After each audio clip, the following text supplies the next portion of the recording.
datang di Kampus Pejuang Pendidik, Pendidik Pejuang.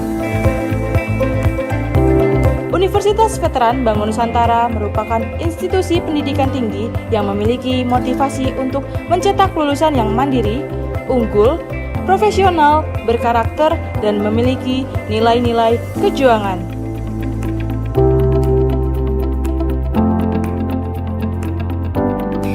Saya Rektor Universitas Veteran Bangun Nusantara, Profesor Dr. Farida Nugrahani Magister Humaniora.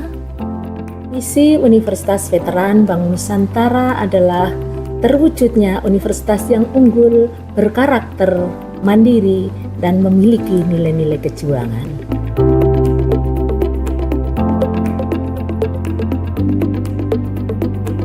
Univet bisa, Univet jaya, Univet unggul luar biasa.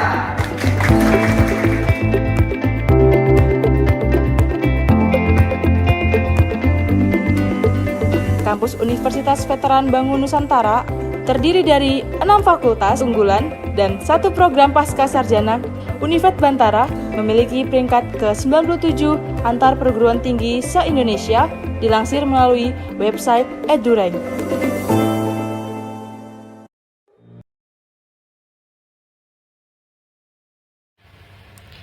Assalamualaikum warahmatullahi wabarakatuh.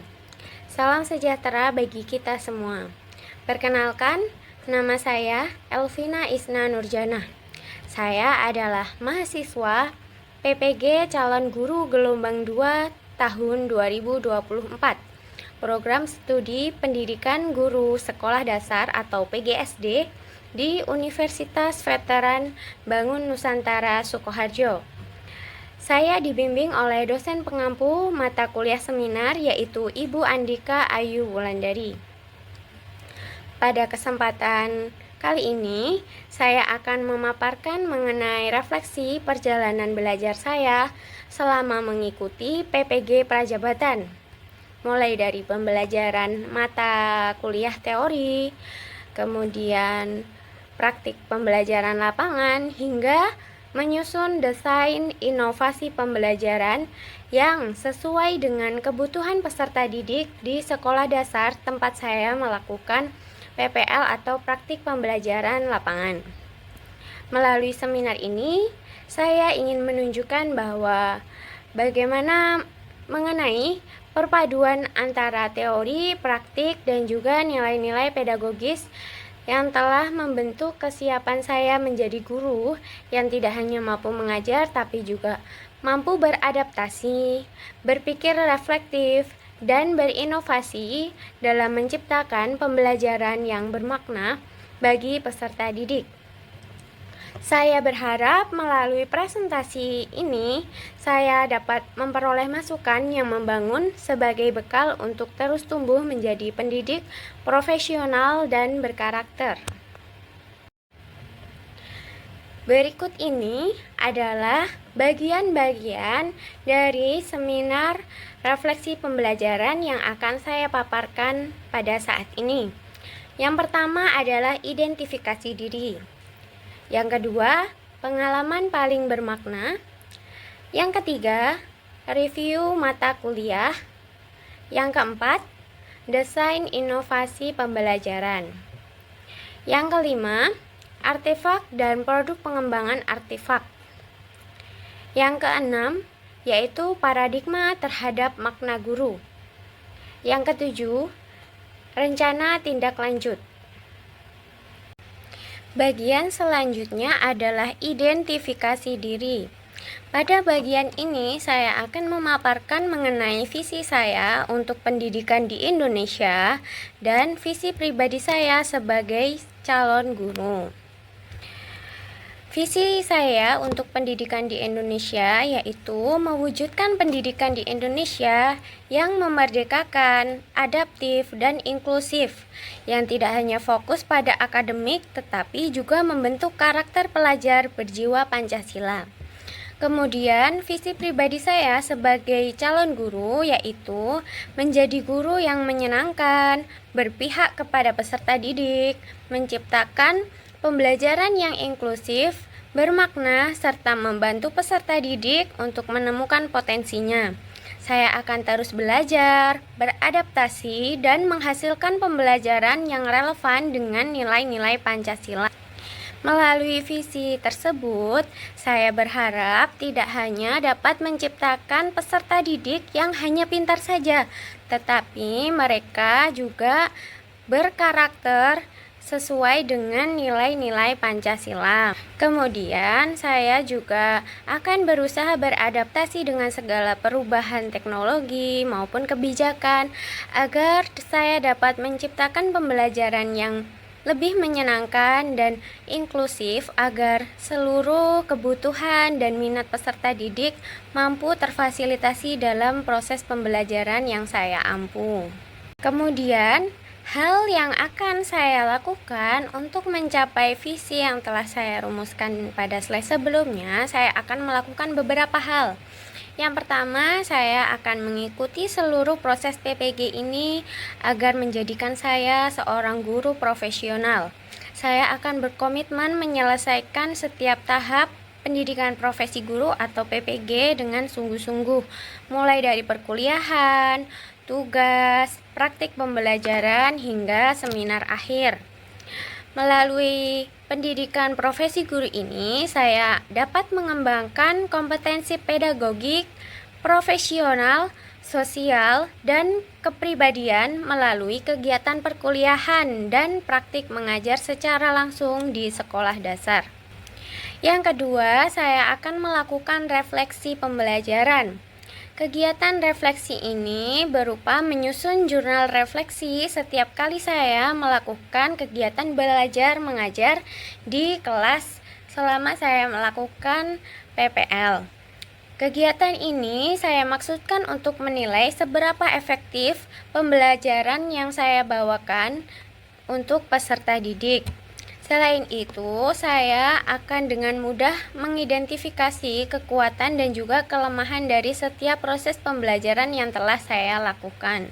Kemudian, hasil refleksi tersebut dapat saya gunakan untuk merancang pembelajaran selanjutnya agar lebih baik dan sesuai dengan kebutuhan dari peserta didik.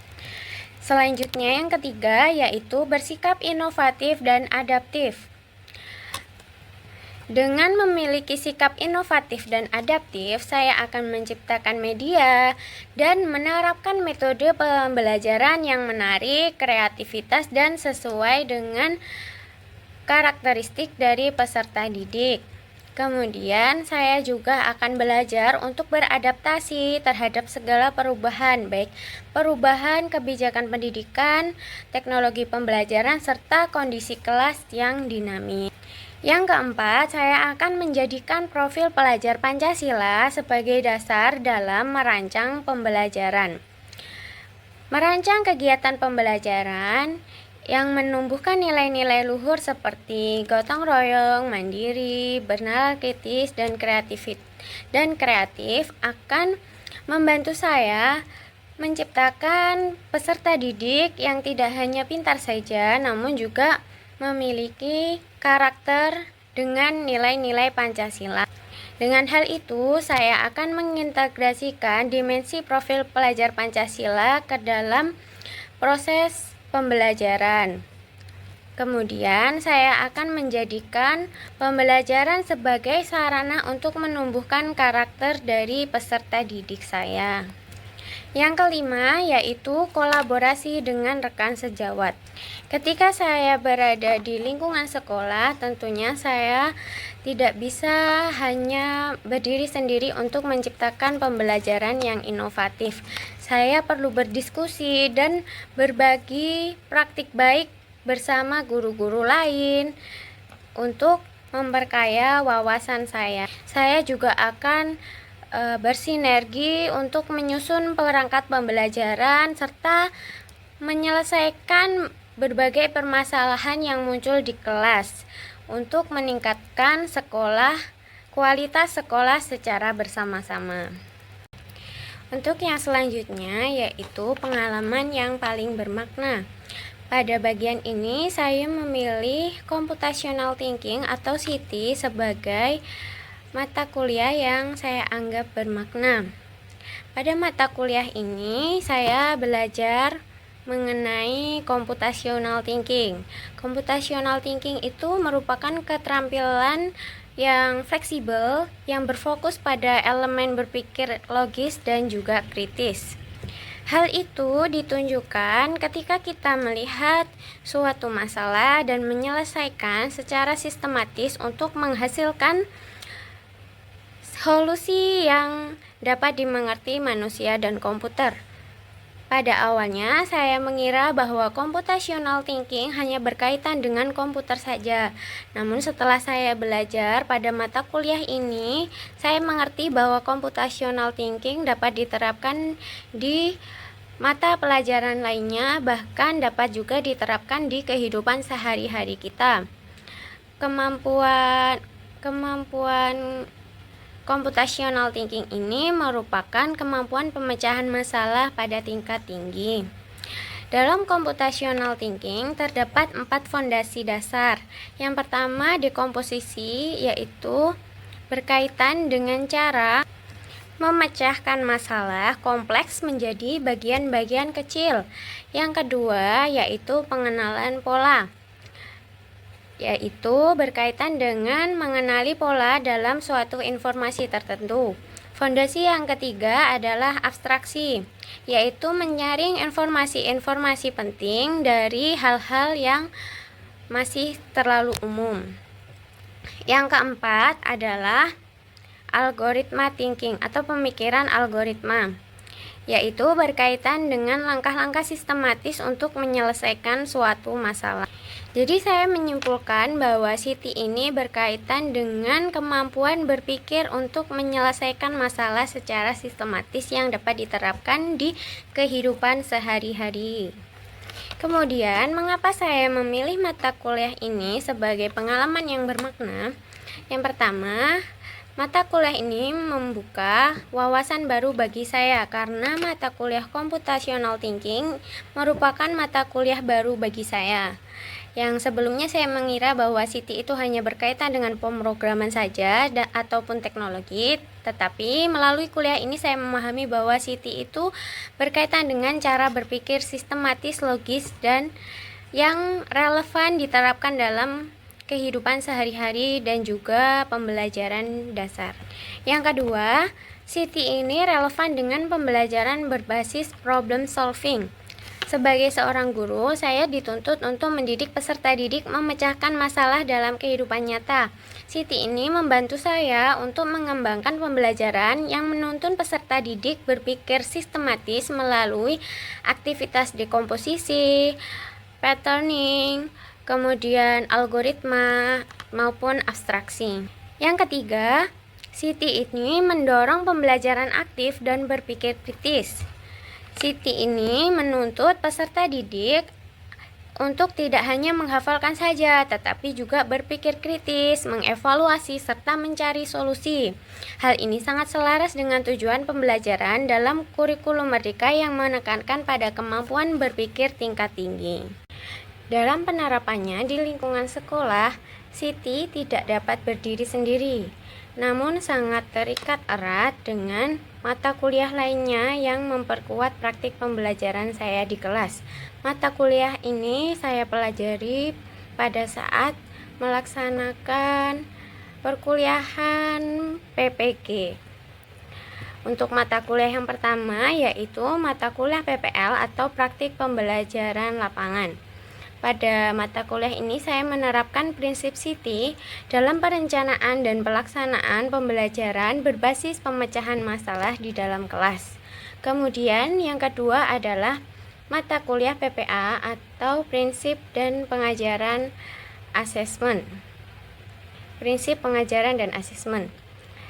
Pada mata kuliah ini, Siti membantu saya menyusun asesmen yang menuntun peserta didik berpikir runtut, bukan hanya menghafal saja. Kemudian, pada mata kuliah Filosofi Pendidikan Indonesia, Siti membantu saya dalam menerapkan pembelajaran yang tetap menjunjung nilai-nilai kemanusiaan, gotong royong, dan keberagaman sesuai nilai-nilai yang tercantum dalam Pancasila. Selanjutnya pada mata kuliah pemahaman peserta didik dan pembelajarannya, saya dapat memahami karakter dan juga kesiapan dari peserta didik sebelum menerapkan aktivitas pembelajaran yang saya lakukan di dalam kelas. Kemudian, saya juga akan mereview mata kuliah lain yang telah saya pelajari sewaktu saya melaksanakan program pendidikan profesi guru atau PPG ini. Yang pertama adalah pembelajaran berdiferensiasi. Pada mata kuliah ini, saya dibekali untuk merancang pembelajaran yang responsif terhadap kebutuhan peserta didik. Kemudian responsif terhadap minat dan juga profil peserta didik. Dalam hal ini, saya juga belajar mengelola kelas secara fleksibel dengan memberikan berbagai pilihan mengenai cara belajar dan juga cara menunjukkan pembelajaran atau biasa yang disebut diferensiasi pembelajaran. Hal ini tentunya sangat berguna dalam pelaksanaan praktik di dalam kelas yang memiliki latar belakang dan juga kemampuan belajar yang beragam. Mata kuliah yang kedua yaitu mata kuliah perspektif sosiokultural dalam pendidikan Indonesia. Pada mata kuliah ini, saya menjadi lebih memahami bahwa pendidikan tidak bisa dilepaskan dari konteks sosial dan budaya peserta sekitar lingkungan peserta didik. Melalui mata kuliah ini, saya juga belajar mengenai pentingnya menghargai keberagaman dari peserta didik. Kemudian juga menjadikan nilai-nilai lokal sebagai sumber belajar. Hal ini juga membantu saya untuk merancang kegiatan pembelajaran yang lebih membuat peserta didik lebih mudah memahami materi-materi yang diajarkan dalam kegiatan pembelajaran, sehingga proses pembelajaran menjadi lebih bermakna dan juga kontekstual bagi peserta didik. Kemudian mata kuliah yang ketiga adalah mata kuliah pembelajaran sosial emosional. Pada mata kuliah ini mengajarkan kepada saya mengenai pentingnya menumbuhkan kesadaran diri, manajemen emosi, empati, keterampilan relasi, dan juga pengambilan keputusan yang bertanggung jawab kepada peserta didik. Dalam praktiknya, saya mencoba untuk mengintegrasikan PSE dengan aktivitas belajar kelompok dan refleksi diri untuk membangun iklim kelas yang aman, inklusif, dan suportif.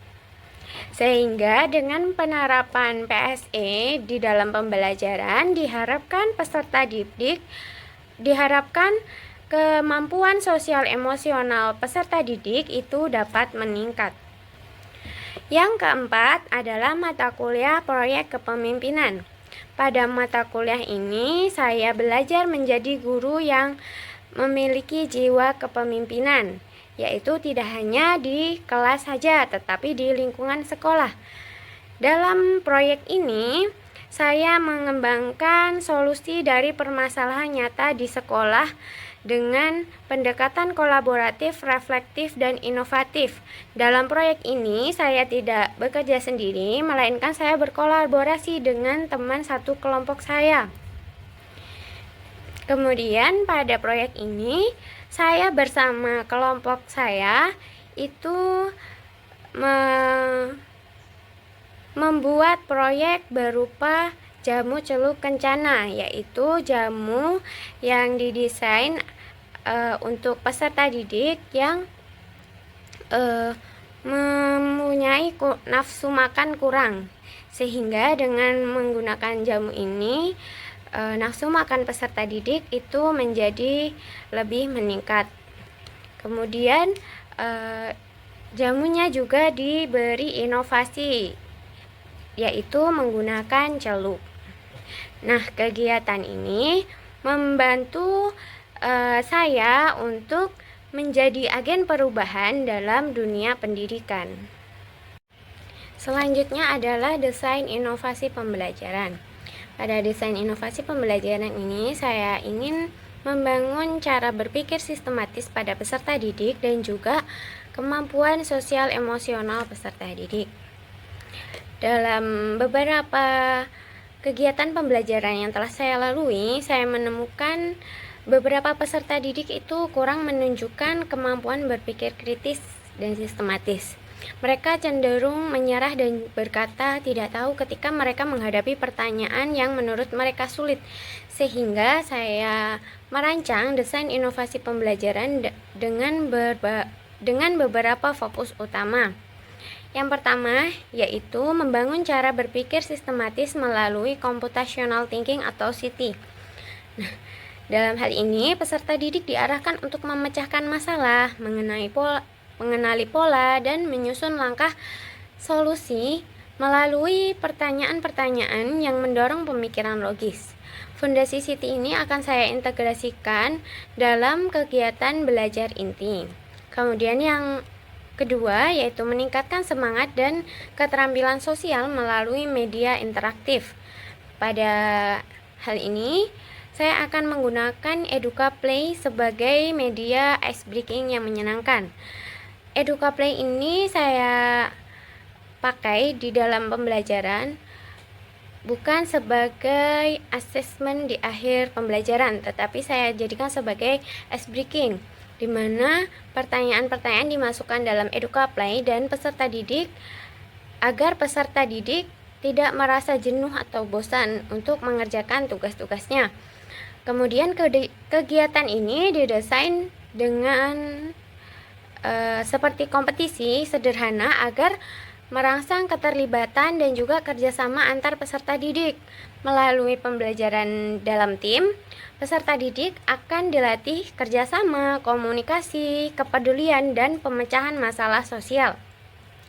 Kemudian yang ketiga yaitu mengaitkan materi dengan lingkungan sekitar, atau kita mengenalnya dengan pendekatan Culturally Responsive Teaching atau CRT. Saya akan mengaitkan materi pembelajaran dengan konteks lokal agar lebih bermakna dan peserta didik itu lebih mudah memahami materi yang mereka pelajari. Melalui inovasi ini, saya berharap peserta didik tidak hanya semangat belajar, tetapi juga terasah kemampuan berpikir kritis, sistematis, dan kemampuan sosial emosionalnya. Pendekatan ini juga dirancang untuk memperkuat nilai-nilai sosial budaya lokal yang relevan dengan kehidupan sehari-hari dari peserta didik. Selanjutnya yaitu artefak pembelajaran. Pada slide ini saya akan menyajikan beberapa artefak pembelajaran yang saya pilih. Yang pertama yaitu artefak pembelajaran berupa video pembelajaran yang telah saya lakukan di SD PPL saya. Di situ saya melakukan pembelajaran dengan menerapkan pendekatan CRT. Kemudian ada modul ajar yang juga saya terapkan dalam video pembelajaran tersebut. Selanjutnya saya juga melampirkan tugas CT yang di dalamnya itu terdapat tugas pada topik ke-6 yaitu CT dan proyek. Di sana saya menjabarkan mengenai proyek yang telah saya lakukan, terus kemudian saya modifikasi dengan memasukkan fondasi-fondasi CT di dalamnya. Selanjutnya saya juga menyajikan kuis EducaPlay yang nanti dipergunakan dalam kegiatan pembelajaran. Selanjutnya adalah produk pengembangan artefak. Nah, pada produk pengembangan artefak ini, itu saya menyajikan artefak berupa luaran modul ajar CRT. Modul ini saya susun berdasarkan desain inovasi yang telah saya sampaikan pada slide sebelumnya. Pada modul pembelajaran ini, saya menyusun modul pembelajaran yang di dalamnya itu menggunakan pendekatan CRT. Kemudian saya juga memasukkan fondasi Siti dalam kegiatan pembelajaran. Kemudian saya juga menggunakan EducaPlay untuk ice breaking dalam meningkatkan kemampuan sosial emosional dari peserta didik. Selanjutnya adalah paradigma saya terhadap makna guru. Sebelum mengikuti perkuliahan dan juga refleksi dalam PPG, saya memandang bahwa guru itu adalah sosok pengajar yang bertugas menyampaikan materi pelajaran kepada peserta didik saja. Fokus utama saya adalah memastikan peserta didik memahami isi pelajaran dan mencapai target akademik. Saya merasa cukup jika peserta didik dapat menjawab soal dengan benar dan memperoleh nilai yang baik. Kemudian, setelah saya menjalani seluruh proses pembelajaran dan refleksi dalam program PPG, saya menyadari bahwa guru itu bukan sekedar pengajar, melainkan fasilitator, pembimbing, dan teladan bagi peserta didik. Guru harus mampu menciptakan lingkungan belajar yang inklusif, menyenangkan, dan berakar pada nilai-nilai Pancasila. Seorang guru yang sejati itu berpihak pada peserta didik, membantu mereka menemukan potensi diri, serta menumbuhkan karakter dan semangat belajar sepanjang hayat. Guru juga harus terus belajar, reflektif, adaptif, dan inovatif dalam menghadirkan pembelajaran yang relevan dengan kehidupan nyata peserta didik. Kemudian pada bagian selanjutnya yaitu rencana tindak lanjut yang akan saya lakukan nantinya. Yang pertama yaitu menanamkan nilai-nilai Pancasila dalam setiap kegiatan pembelajaran. Saya akan menghadirkan pembelajaran yang terhubung dengan kehidupan nyata peserta didik dan secara konsisten menanamkan nilai-nilai Pancasila seperti gotong royong, toleransi, dan tanggung jawab dalam setiap proses pembelajaran. Kemudian yang kedua, saya akan membangun lingkungan kelas yang inklusif dan positif. Di sini saya akan mulai dari merancang pembelajaran yang sesuai dengan kebutuhan peserta didik, serta membangun suasana kelas yang aman, nyaman, dan mendorong partisipasi aktif semua peserta didik. Selanjutnya, saya akan menjadi guru yang inovatif dan juga adaptif. Saya akan terus mengembangkan pendekatan, media, dan metode pembelajaran yang kreatif dan relevan dengan perkembangan zaman, serta saya akan mampu menyesuaikan diri dengan kebutuhan peserta didik dan kondisi kelas yang beragam. Selain itu, saya juga akan melakukan refleksi dan juga pengembangan diri secara berkelanjutan. Dalam hal ini, saya akan berkomitmen untuk terus belajar melalui berbagai pelatihan maupun komunitas praktisi serta melakukan refleksi rutin untuk meningkatkan kualitas pembelajaran saya dan juga profesionalisme saya sebagai seorang guru. Sekian, terima kasih dari saya. Semoga pemaparan materi yang telah saya sampaikan pada seminar PPG kali ini dapat memberikan wawasan baru dan juga dapat menjadi inspirasi untuk meningkatkan kualitas pendidikan melalui inovasi dan juga teknologi pada saat ini. Saya Elvina Isna Nurjana, mahasiswa PPG calon guru gelombang 2 tahun 2024 dari LPTK Universitas Veteran Bangun Nusantara Sukoharjo, mengucapkan terima kasih dan wassalamualaikum warahmatullahi wabarakatuh.